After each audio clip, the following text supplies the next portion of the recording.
आगे बढ़ेंगे और अब बात उस चीज़ की जिसके बिना कहीं ना कहीं पे हमारा जीवन अधूरा है। जी हाँ, हम बात करेंगे हेल्थ से होम तक। स्वास्थ्य जो है वो जीवन का एक बहुत अहम पहलू होता है। किस तरह से हमारे बीच जो दिग्गज हैं वो अपना खास योगदान दे रहे हैं सेहत से जुड़ी स्थिति को बेहतर करने के लिए। मैं सबसे पहले प्रतीक जी को ही चाहूँगी वो मंच पर आएँ।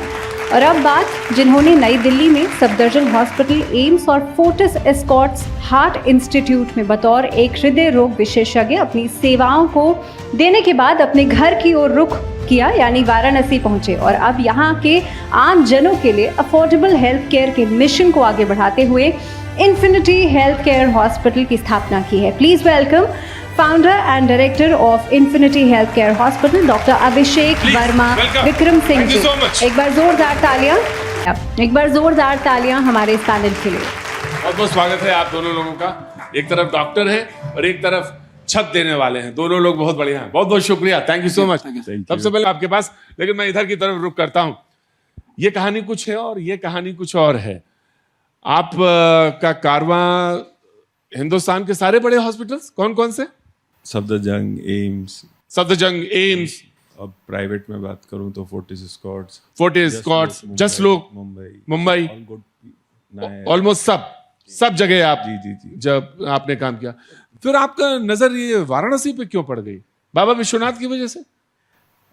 मेरे बाबा विश्वनाथ तो मेरे पिताजी हैं, मुझे ऐसा लगता है। वाह, जिन्होंने मुझे एक्चुअली गाइड किया। वो जो रास्ता पकड़ा देते गए मैं पकड़ता चला गया।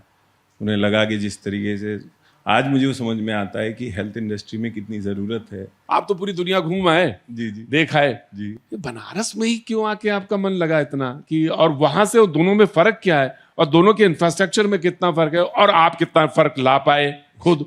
अगर रियलिटी बताऊं तो जब मैं सोच रहा था कि बनारस में आऊं तो पापा ने बोला कि आओ, फिर BHU के लिए प्रोफेसर या इसको बनो।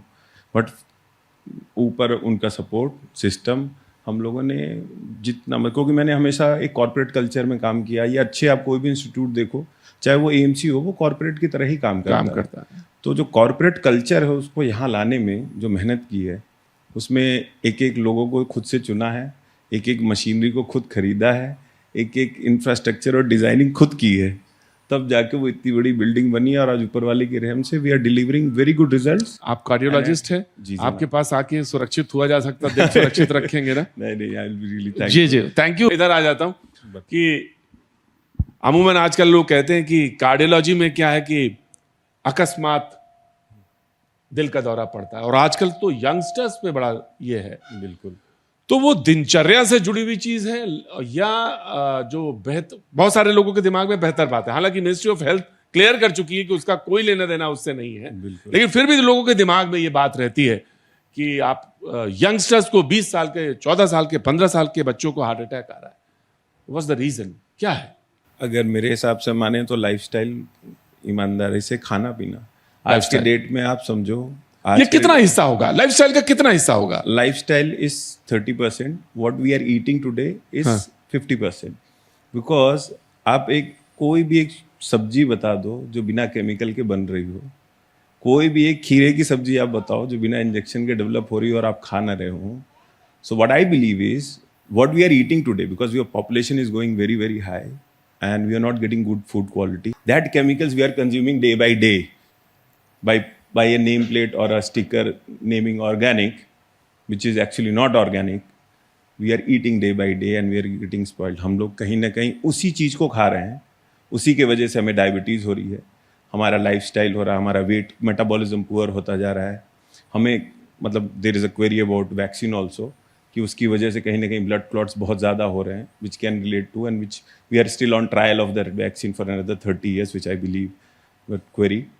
बट सब चीज़ों को अगर जोड़ लिया जाए तो खाना, स्वास्थ्य में जब कहते हैं हेल्दी, तो मैं कहूँगा ओवर एक्टिव ना हो, एक healthy lifestyle, stretchings, weight balance, diet balance and sleeping pattern, which I believe आज के दिन में जो स्ट्रेस है ना, वो अपने आप में वर्क को लेके, जॉब को लेके, एटीट्यूड को लेके, घर को लेके, ज़मीन जायदाद को लेके, हर कोई स्ट्रेस में है। And it is very difficult कि हम हर चीज़ को अकम्प्लिश कर लें। The only thing we can accomplish is कि हम अच्छी सी नींद लें, to sleep really well for 6 to 7 hours। Doctor साहब आपको देख के मुझे बहुत अच्छा लग रहा है, एक यंग डॉक्टर एक्सप्लेन कर रहा है और बहुत सारी चीजें जो धारणाएं उनको बदलने का काम।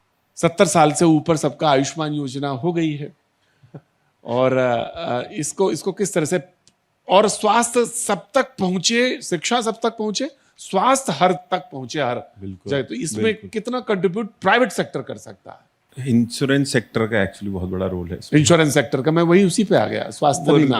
क्योंकि देखिए हेल्थ सेक्टर में क्या हो रहा है, जिस तरीके से महंगाई बढ़ रही है, हेल्थ सेक्टर भी अपनी महंगाई के चरम पे जा रहा है। मैं चाह के भी बहुत चीज नहीं कर पाता क्योंकि कॉस्टिंग। लेकिन आप मातृभूमि के सपूत हैं, आपको तो करना पड़ेगा। बिल्कुल। एक आयुष्मान जैसी सेवा में हम ओपन हार्ट जैसी सर्जरी आज भी बिना कुछ लिए कर रहे हैं। बिल्कुल 101%। एंड बनारस जैसी जगह में हम उसको मोर देन 300 कर चुके हैं। प्लीज क्लैप करिए, प्लीज क्लैप करिए। बहुत बहुत शुक्रिया, क्या बात है, क्या बात है। एक नींव बैठी है बगल में और एक इमारत बुर्ज दिख रही है। दोनों का बहुत बहुत स्वागत है। थैंक यू सो मच, बहुत बहुत शुक्रिया।